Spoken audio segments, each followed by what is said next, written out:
Good morning. I want to mention a couple of things before we get into our lesson. First of all, as was mentioned, we do have a youth event this afternoon immediately following our morning service. We'll have it over at the annex. All of our teens are encouraged to stay and be a part of that. We'll have lunch, and we're going to have a devotional activity and some things going on. There are also some other things that the youth have coming up in the next few weeks. So be looking in the bulletin for those announcements as well. And then I also wanted to make mention, we've been talking a lot about our Wednesday night program. And over the last several months, we have been offering 2 adult classes on Wednesday night. And one of those teachers has been our brother Don Cox. Don and Sarah are here for about another, what you said you're staying for 5 more months? Is that right? Month and a half, something like that. They're here for a little bit longer. And Don has been teaching. He's been teaching in the book of Philippians. He finished that this past week. And I just wanted to make mention that this week he is going to be doing a topical lesson, a lesson on the subject of the effect that liberalism has had on our community, on our nation, and on the church. And that is, we're still going to have the 2 different adult classes this week, but we will be recording that, and we'll have that video available.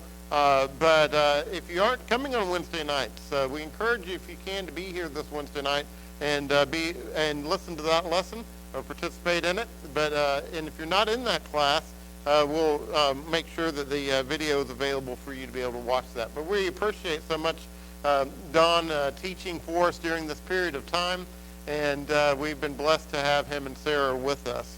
As we get into our lesson this morning, we have spent the last 6 weeks meeting Jesus through his life, through his teachings, through his examples. And through his ministry specifically, we've been learning some tremendous lessons. This week, our final lesson in the series is going to be from John chapter 13. And here in this passage, Jesus teaches us 3 very important lessons. But he doesn't teach us these lessons by giving a talk. Jesus teaches these lessons by example. Jesus teaches us these principles by doing. And when we come to John chapter 13, at this point, we find that Jesus is in the very, really last hours of his life. Jesus knows that the cross is near. Jesus knows that this is going to be one of the final times that he is with his disciples.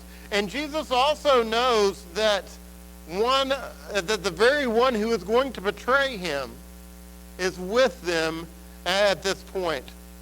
And as we come to this, we find here that Jesus teaches us these 3 principles by simply laying out some very important actions. And so this morning we want to consider these lessons as we walk through this account, the first 17 verses here. And we want to see what Jesus taught simply using a towel. And so the first lesson that we see is found in the first 5 verses, and it is a lesson of humility. Now, I believe that the subject of humility is one of the most challenging that we deal with in our lives as Christians. And one of the reasons for that is because we get mixed messages constantly in our lives. From a very early age, we are told as children, be the best. Be the best at everything that you do. Achieve, be better than everybody else around you. We send our kids to school and we say, be better than everybody else. If they have a spelling bee, man, you better win that spelling bee. And then we tell our kids, you're the greatest, you're awesome, you're amazing, right? And we're well-intentioned. We want our kids to have good self-esteem. We want to build them up. And so we do that by convincing them that somehow they're supposed to be above everybody else. And so we get them involved in sports, and we say, go get them, beat everybody. If you're in track, you be the best. If you're in another team sport, you make sure your team's the best. Achieve as much as you can achieve. And then we go into college, And we're told, man, you be the very best you can in college. You move up the ladder. And then we go into the workforce. And what are we told? Man, whatever your job is, you be the very best at it. You know, you push everybody else aside so you can move up the corporate ladder, right? And we're told all these principles over and over again around us about being the best, being better than everybody else. And then we open our Bibles in our personal Bible study, or we come to church services and we open our Bibles in our Bible studies, or we hear sermons, and we're told, humble yourselves in the sight of the Lord. Put yourselves lower than others. Don't think of yourself. Think of others first. And we get this conflict in our minds of somehow we're supposed to be better than everybody else, but oh no, we're not supposed to be, right? And we struggle with this concept in our lives. And so this lesson of humility is challenging for us. And I think that may be why Jesus chose to show his disciples rather than to tell them. And so let's walk through these first 5 verses of John 13, where it says, now before the feast of the Passover, when Jesus knew that this hour had come to depart out of this world to the Father, having loved his own who were in the world, he loved them to the end.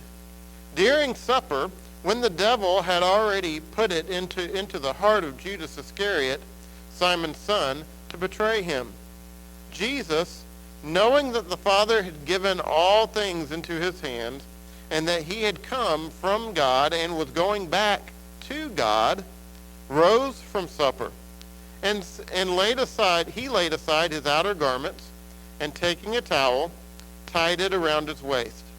Then he poured water into a basin and began to wash the disciples' feet, and to wipe them with the towel that was wrapped around him. And so here's Jesus. He is gathered around this table with his disciples.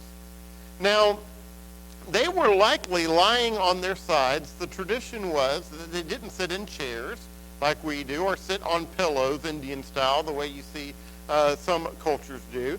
Typically, they would have laid on pillows and laid on their side at the table. And so you would literally have your head here, and someone's feet might be very close to you. And they may be out a little bit, but they're not going to be very far from you. And so they had to recognize that it was important to wash their feet before they came to the table. Their feet would typically be filthy because they wore sandals. They lived in a very sandy, dirty area, and their feet would have been very dirty. And so the tradition was, and normally, they would have their feet washed at the door or in the gate in the courtyard before they went in to actually dine. And typically, a woman or the servant would do this task of washing the feet of all those who were going to be eating there. And so the question then comes in my mind, why were the disciples' feet still in need of being washed after the meal? Why were the disciples' feet dirty after the meal? Well, we actually aren't given any insight into this in John, but in Luke chapter 22 and verse 24, Luke 22 and verse 24, it tells us there that during this time there had a dispute had come up among them where they were arguing back and forth regarding who was what? The greatest. Going back to this concept of I've got to be better than you. I've got to be better than everybody else. Here were the disciples. They were trying to climb the corporate ladder in their relationship with Jesus. And so they were arguing back and forth, going back and forth with each other about who is the greatest. And while we're not given details here, I can imagine that the disciples are here up in the upper room, and here they are having this discussion back and forth with who is greater. And so you have a room filled with proud hearts. Now, which of these disciples is going to be willing, when they're arguing about who's the greatest, Which one's going to be willing to lower themselves and wash the feet of the others? There evidently wasn't a servant around. There weren't women around. There was nobody there to wash their feet. And so which of these men who's been all caught up in being and who's the greatest is going to be willing to lower themselves? And so what does Jesus do? He picks up a towel and he wraps it around his waist. You see, Jesus asked nothing of his disciples that he was not willing to do himself. And so Jesus, he didn't sit there and say, okay, who's going to be washing feet? Our feet are filthy. He didn't call attention to it even before the meal. Jesus saw a need. He also saw an opportunity. And he took a towel and prepared to wash his disciples' feet. I'm reminded of Philippians chapter 2, verses 7 and 8, where Paul says, referring to Jesus, but made himself nothing, taking the form of a servant, being born in the likeness of men, and being found in human form, he humbled himself by becoming obedient to the point of death, even death on a cross. Jesus was preparing to go to the cross. For him, washing feet was nothing. Jesus wasn't consumed with what it is to look like being the greatest. Jesus saw a need, and he was determined to meet that need. In Matthew 20 and verse 28, Jesus himself says, even as the Son of Man came not to be served, but to serve, and to give his life as a ransom for many. So Jesus, his mission was about being a servant.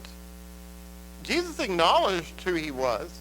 Jesus acknowledged that he was the Son of God. He did not try to belittle his position, but Jesus also recognized that it wasn't about who is greater or who is lesser than on this earth. It's just about being a servant. And I think we, likewise, need to be willing to just pick up a towel when the need is there. You know, most of us don't mind being called servants, especially those of us who are Christians.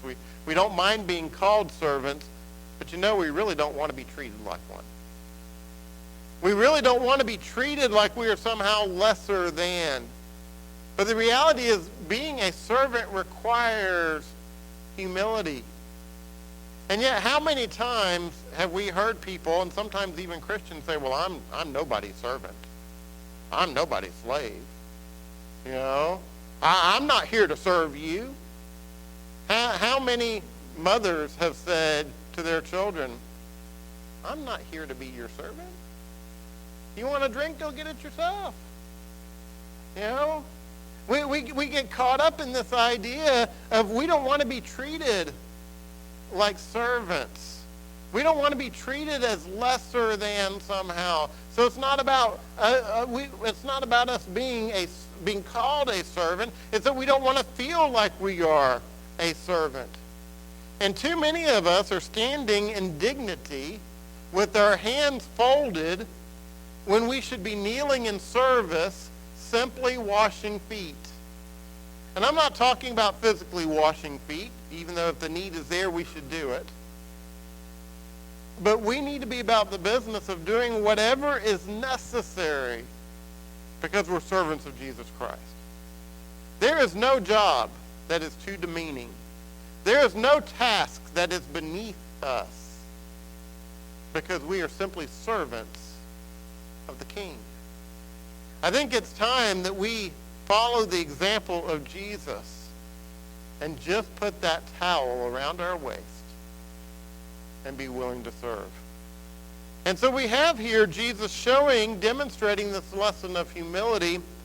But the second lesson we see in verses 6 through 11, and that is the lesson of holiness. Now that word holiness literally means to be set apart for.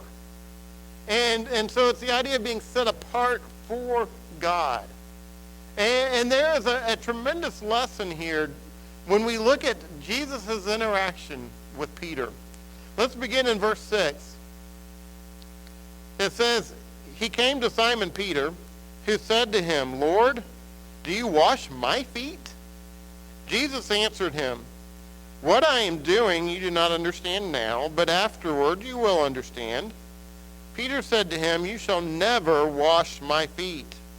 Jesus answered him, if I do not wash you, you have no share with me. Simon Peter said to him, Lord, not my feet only, but also my hands and my head. Jesus said to him, the one who has bathed does not need to wash except for his feet, but is completely clean. And you are clean, but not every one of you. For he knew who was to betray him. That was why he said, not all of you are clean.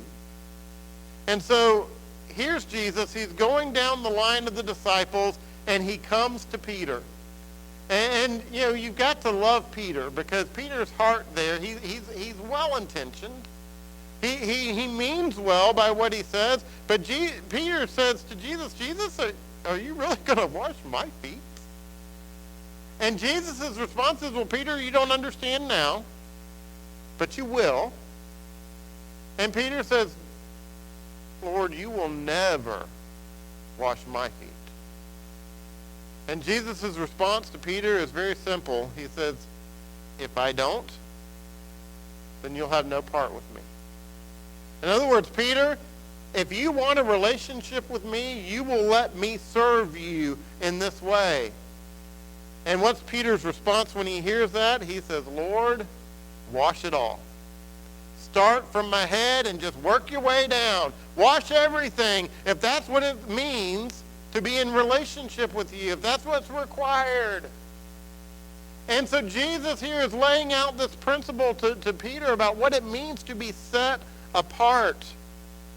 You see, Jesus, and he says here that he's more concerned about the spiritual cleanliness, not the physical. And we're never going to truly encounter holiness until we are willing to submit ourselves to the will of Jesus and be set apart. You know, we get caught up oftentimes in what Christ has done for us, and we should. But we can't focus on that without focusing on the why he has done for us. Jesus gave it all for us because he loves us. He loves us. And so he wants a relationship. God the Father wants a relationship with us. He wants us to be in holiness so that we can be in relationship with him. But we are called to humble ourselves and to allow ourselves to be submitted to the will of Jesus Christ. And what Jesus tells us here is we are to be servants. Does that mean that I can't ask somebody for help if I need it? Does that mean that if I need help that I've got to just do it myself? Nobody can serve me. I've got to serve everybody else? No. Jesus wasn't saying that all we can be is a giver and never a receiver. There are times when we have to receive. But Jesus is saying that our heart, our mindset needs to be that of putting others before ourselves and just serving where there are needs in this life. Why? Because we are called not only to humility, but we are called to holiness. But then finally, we see here in verses 12 through 17, the lesson of happiness. Now, this isn't blatant here, but there is a principle that is taught that I want us to see here in these verses. Let's begin in verse 12, where it says, when he had washed their feet and put on his outer garments and resumed his place, he said to them, do you understand what I have done to you? You called me teacher and Lord, and you are right, for so I am. If I then, your Lord and teacher, have washed your feet, you also ought to wash one another's feet. For I have given you an example that you should also do just as I have done to you. Truly, truly, I say to you, a servant is not greater than his master, nor is a messenger greater than the one who sent him. If you know these things, blessed are you if you do them. Now, I want you to picture what's happening here. Jesus has just washed 24 dirty feet. He has gone down the line. He's washed 24 dirty feet. And whose feet were still dirty? The feet of Jesus. Jesus didn't focus on his own need, his need for his feet to be clean. Jesus instead focused on the needs of those around him. And here were these men. They had been arguing about who's the greatest. And Jesus here calls them to follow his example and say, just as I didn't focus on my dirty feet, but I focused on yours and sought to meet your need, you need to be doing the same thing. Jesus is in essence saying, quit worrying about who's the greatest and recognize that we are all equal and loved in the sight of God. You see, he gives a great example of humility here, but he does something even greater here because Jesus washes the very feet of the one who would betray him. Jesus washes the very feet of Judas, knowing that Judas would betray him. You know, if it had been me and I had been put to this task, I would have probably said, well, I'm going to leave him to last because the water's going to be good and dirty at that point. Or I would have tried to figure out a way to skip around him if I could. But no, Jesus just meets the needs. He washes the feet, even of the very one who would betray him, even of the one who he knew was going to lead to not only his death, but to his great suffering. And so the question this morning is, does Jesus want us to wash each other's feet? Again, I don't think it's necessarily about feet. If you want to wash my feet this morning, have at it. But that's not the point. I think most of us today have pretty clean feet. It's not about washing feet, but Jesus wants us to be servants. He wants us to meet needs, to serve those who have betrayed us, to serve those that we love, to serve those we don't even know, and to serve with humility. You see, the world asks how many people work for you. The world wants to know your status. The world wants to know your position. And Jesus asks, how many people do you work for? How many people do you serve? You see, Jesus goes on, and notice in verse 17, Jesus goes on there to conclude this event by telling us that washing feet really is the key to happiness. Notice here he says, if you know these things, you are what? Blessed if you do them. That word in the Greek means the idea of being blessed or happy. And so we have true happiness if we do these things.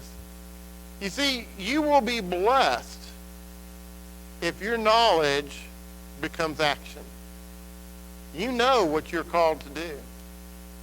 The blessings, the happiness comes when we take that information, that knowledge, and we put it to practice in our lives.